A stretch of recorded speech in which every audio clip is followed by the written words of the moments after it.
سکتے ہیں۔ اب اس کے بعد جو ہے ایک صریح حدیث ہے کہ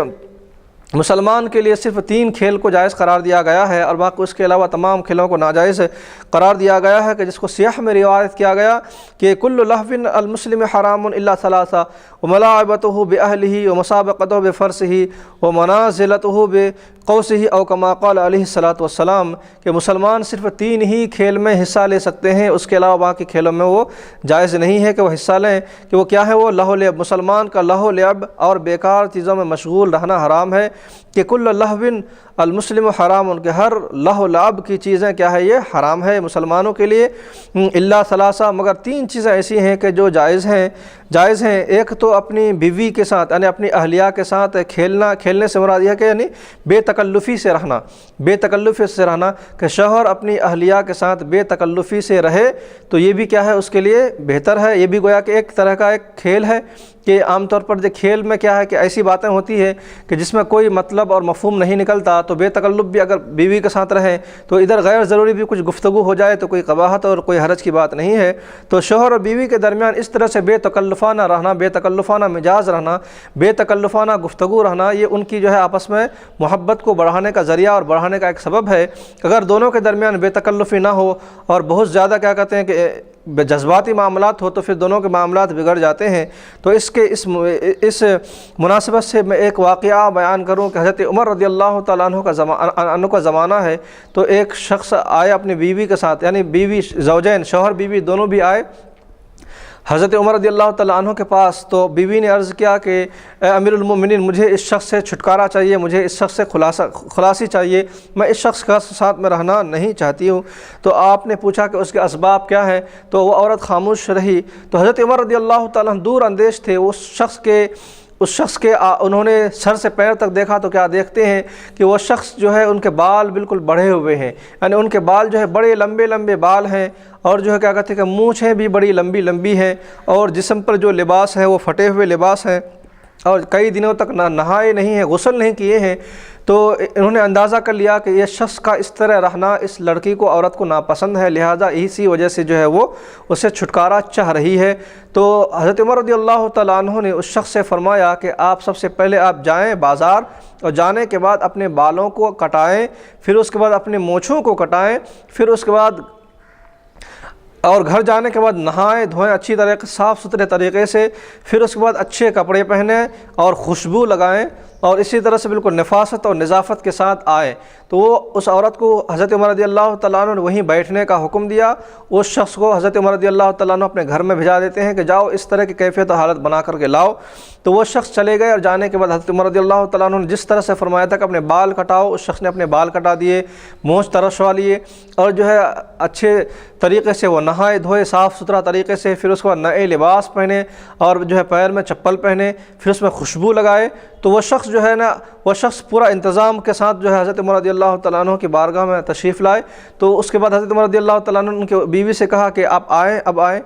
تو وہ ان کی بیوی جب آئی تو وہ بیوی شرماتے ہوئے پیچھے چلی گئی، کیونکہ وہ شخص کو پہچان نہیں رہی تھی کہ وہ کون ہے، وہ شخص کون ہے پہچان ہی نہیں رہی تھی کہ یہ شخص کون ہے۔ تو اس کے بعد حضرت عمر رضی اللہ تعالیٰ نے فرمایا کہ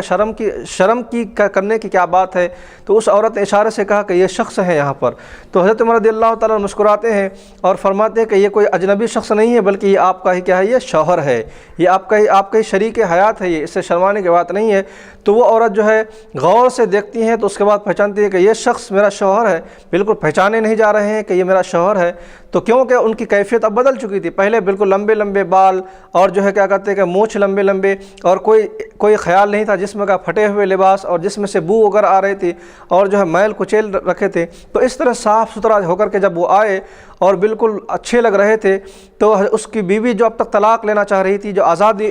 حاصل کرنا چاہ رہی تھی، اس بیوی نے کہا کہ اگر میرا شوہر اسی طرح رہے گا تو یقینی طور پر میں جو ہے ہمیشہ اس کے ساتھ رہنے کے لیے تیار ہوں۔ سبحان اللہ، سبحان اللہ۔ تو اس طرح سے شوہر بیوی کے درمیان جو ہے معاملات ہوتے ہیں کہ اگر بیوی کو کوئی چیز پسند نہیں ہے تو شوہر کو چاہیے کہ ان کے پسند کا خیال رکھیں، اگر عورت کی کوئی چیز ناپسندیدگی ہے تو عورت اپنے شوہر کے پسند کا خیال رکھیں، یعنی ایک دوسرے کے پسند اور ناپسند کا خیال رکھیں، تو اس طرح سے جو زندگی میں بہاریں پیدا ہو جاتی ہے۔ تو اسی لیے کہا گیا اس مقام پر کہ شوہر بیوی کا دونوں آپس میں جو ہے کیا کہتے ہیں کہ بے تکلف رہنا، یعنی کھیلنا، یہ جو ہے جائز ہے۔ کھیلنے سے مراد بے تکلفی سے رہنا اور زندگی گزارنا یہ جائز ہے۔ اب اس کے بعد جو ہے تین کھیلوں میں سے تین چیزوں میں سے تین جائز چیزوں میں سے جو ہے نا ایک بات بیان کی گئی۔ اب دوسری بات جو ہے یہ ہے کہ گھوڑے کا مسابقہ میں دوڑانا، یعنی گھوڑ دوڑ شریعت میں اسلام میں جائز ہے۔ حضور پاک نے فرمایا کہ مسلمان کے لیے صرف تین چیزیں جائز ہے، وہ یہ ہے کہ بیوی کے ساتھ بے تکلف رہنا، دوسری بات یہ ہے کہ گھوڑے کا مسابقہ میں دوڑانا، کیونکہ اس کی وجہ سے آدمی کا صحت بھی اچھے رہتے ہیں اور جنگ وغیرہ کے قابل رہتا ہے آدمی، کہ اس کی وجہ سے جو ہے نا گھوڑے کی سواری ایک اچھی سواری ہے، تو لہٰذا اس کے متعلق حضور پاک نے فرمایا کہ یہ مسابقت میں دوڑانا کیا ہے، یہ بھی جائز ہے۔ اور تیسری چیز کہ جو آپ صلی اللہ علیہ وسلم نے روایت بیان کی تو فرمایا کہ تیر اندازی کرنا، یعنی مرد کے لیے تیر اندازی کرنا کیا ہے، یہ بھی جائز ہے۔ تو اس حدیث شریف سے تین چیزیں کرنے کی متعلق جواز ہوئی یہاں پر، کہ جو ہے بیوی کے ساتھ بے تکلف رہنا، اور جو ہے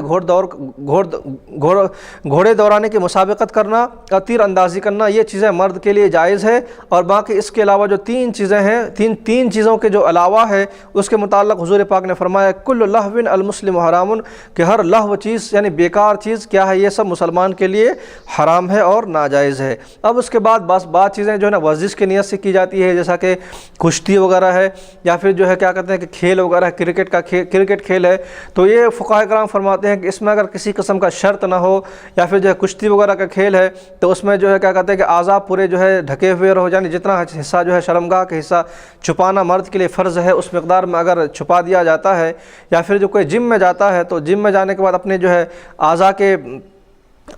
کے جو ہے اپنے اعضاء کو مکمل طور پر ڈھا کے رکھتا ہے، کہ کشتی میں عام طور پر جو ہے لنگوٹ پہنتے ہیں کہ جس کی وجہ سے آدمی کا ران نظر آتا ہے، تو گھٹنے کے اوپر کا حصہ آدمی کا نظر آنا یہ حرام ہے، ناجائز ہے، اور جو ہے اس سے زیادہ اگر چھپا ہوا رہے تو یہ تو جائز ہے۔ تو اگر یہ چیزیں اگر پائی گئی کہ کوئی کرکٹ کھیل رہا ہے تو اس میں کسی قسم کا کوئی شرط نہیں ہے، اگر نیت یہ ہو کہ اس میں جو ہے نیت اس قسم کی جائے کہ بھائی ورزش کے طور پر، جیسا کہ کہا گیا کہ گھوڑ دوڑ یہ کس لیے ہے، ورزش کے طور پر، کہ ایک فزیکل جسم کو صحیح رکھنے کے لیے ایک ورزش کے طور پر، ایک ریاضت البدنیہ کے طور پر اگر یہ تمام کام کیے جاتے ہیں کہ جس میں کوئی تضییع وقت نہ ہو، جس میں کوئی نماز وغیرہ نہ چھوٹے، کہ جس میں کوئی جو ہے کیا کہتے ہیں کہ کسی قسم کا شرط بازی نہ ہو، تو اگر یہ چیزیں اس کے اندر پائی جاتی ہے اور نیت اگر کیا کہتے ہیں کہ اس کی ہو، یعنی ورزش کی نیت ہو، تو پھر یہ چیزیں جائز ہو سکتی ہیں، فقہاء نے اس کو جائز قرار دیا ہے۔ جی کہ یہ تین کھیل کے علاوہ دوسرے کھیل جو ہے جائز نہیں ہے۔ ہاں، البتہ بعض ایسے کھیل جس میں ورزش کی نیت ہو پردے اس میں اس کی اجازت ہے، لیکن شرط یہ ہے کہ وہ کھیل بھی ایسا ہونا چاہیے کہ اس سے کسی کو نقصان نہیں، ہاں برابر، اسی لیے جی ہاں کسی کو نقصان نہیں ہونا چاہیے، ایک بات۔ دوسری بات یہ ہے کہ کرکٹ ایک ایسا کھیل ہے کہ اٹھا کے جو ہے نا چھکا مار دیتے ہیں تو کسی کو سر کو لگ گیا۔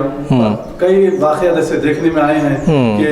گراؤنڈ میں، میدان میں گلیس بال سے لوگ جو ہے کرکٹ کھیلتے ہیں اور وہ اٹھا کے ایسا چھکا مار دیتے ہیں کہ وہ گراؤنڈ کے باہر ایک شخص کو آ کر سر پہ لگا اور اسی وقت اس کی ڈیتھ ہو گئی، انتقال ہو گیا، یعنی اسی موقع پہ وہ بال لگتے ہی انتقال ہو گیا۔ اور بھی پرسوں جو ہے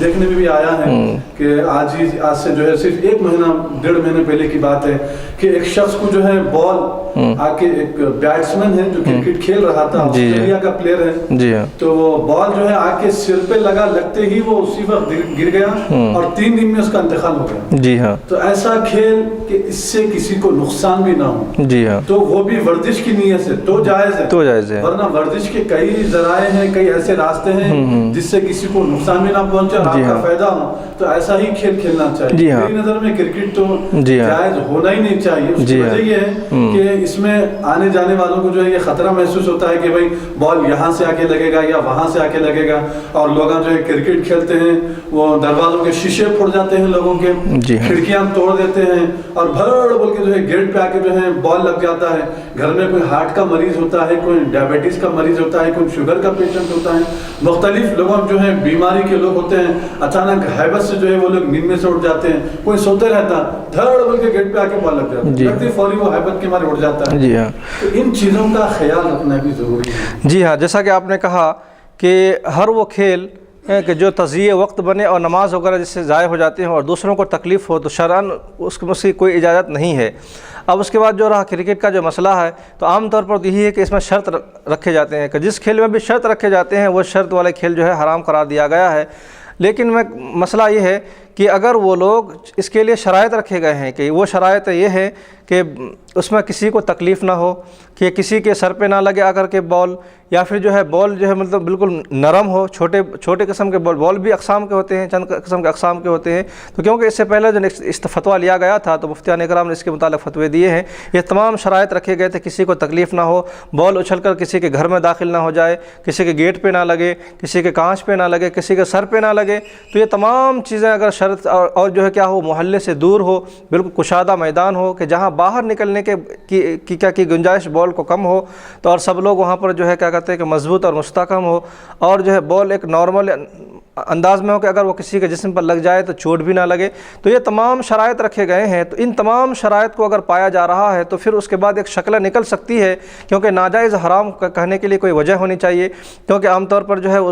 اس میں دوڑ بھاگ ہے کہ اس کی وجہ سے اس کو ایک ورزش ملے گی، اس کی وجہ سے اس کے جسم کو ایک طاقت ملے گی، ایک قوت ملے گی. تو یہ تمام شرائط رکھنے کے بعد، یہ تمام شرائط رکھا گیا، اگر یہ تمام شرائط اگر پائے جا رہے ہیں تو اس کے بعد ہی جو ہے اس کو جو ہے نا جائز یا ناجائز تصور کیا گیا، قرار دیا گیا ہے. لیکن جو ہے عمومی طور پر جو دیکھا گیا ہے کرکٹ وغیرہ کے تعلق سے، تو یہ جو ہے اس میں جو ہے نا پردہ تو رہتا ہے، عام طور پر پورا لباس تو مکمل ہوتے ہیں اس میں، لیکن اس میں دوسروں کو نقصان ہے کہ عام طور پر نقصان پہنچنے کا زیادہ اندیشہ ہوتا ہے کہ اس میں جو ہے عام طور اگر فیلڈ میں میدان میں کرکٹ کھیلے جا رہے ہیں تو اس میں کیا ہے، نماز کے اوقات تو ضائع ہوتی ہیں، ظاہر سی بات ہے، جب تو حرام ہے، کیونکہ وہ کھیل کہ جس میں جو ہے نماز کا وقت ضائع ہو جائے وہ حرام ہے. ٹھیک ہے. اس کے بعد جو ہے دوسروں کو نقصان کا اندیشہ وہ بھی ناجائز ہے. اور سب سے بڑی بات تو یہ ہے کہ اس میں شرط رکھے جاتے ہیں. تو شرط جہاں پہ آ جائے تو وہ تو ظاہر سی بات ہے کہ وہ تو ممانعت ہی. تو بہت سارے شرائط رکھے گئے ہیں اس کنڈیشن میں، اگر یہ چیز شرائط پائے جا رہے ہیں تو ہی جو ہے کیا ہے یہ جائز وغیرہ کہ شکلیں اس کی نکلیں گی. وہ بھی پھر اس کے بعد نیت بھی ہونا ہے کہ الامور بمقاصدہا، کیا ہے نیت. کوئی بھی کام کریں تو اس سے پہلے کیا ہے، نیت کا ہی مداخلت ضروری ہے، نیت کے اوپر ہی موقوف ہوتے ہیں. جیسا کہ اس سے پہلے بھی ایک مسئلہ بیان کیا گیا تھا کہ ایک آدمی اگر پیٹ بھر سے زیادہ کھانا کھاتا ہے تو اس کے لیے کیا ہے، وہ کھانا اگر وہ شہوت کی نیت سے کھاتا ہے تو وہ حرام ہے. کہ الاکل فوق الشبع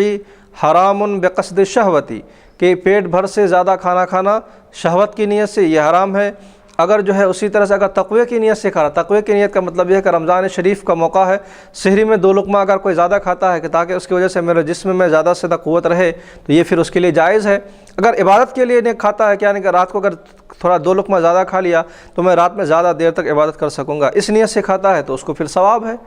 اسی طرح سے کوئی مہمان آ گیا کسی کے پاس، مہمان آنے کے بعد جو ہے وہ مہمان کے ساتھ کھانا کھانا چاہ رہا، اگر وہ نہیں کھائے گا ساتھ میں تو مہمان کم کھائیں گے یا شرمائیں گے یا تکلف کریں گے. تو مہمان کے ساتھ کھانا کھانے میں 2 لقمے اگر وہ زیادہ کھا لیتا ہے تو پھر اس کے لیے کیا ہے، ثواب ہے. تو جو ہے نیت الامور بمقاصدہا، کوئی بھی عمل جو ہے سب سے پہلے کیا ہے، نیت پر موقوف ہے. تو اسی طرح سے بھی اس مسئلے کو بھی جو ہے نیت پر ہی موقوف مانا جائے کہ کس قسم کی نیت ہے اس کے ذہن میں، اس کے بعد اس کا معاملہ آگے بڑھے گا.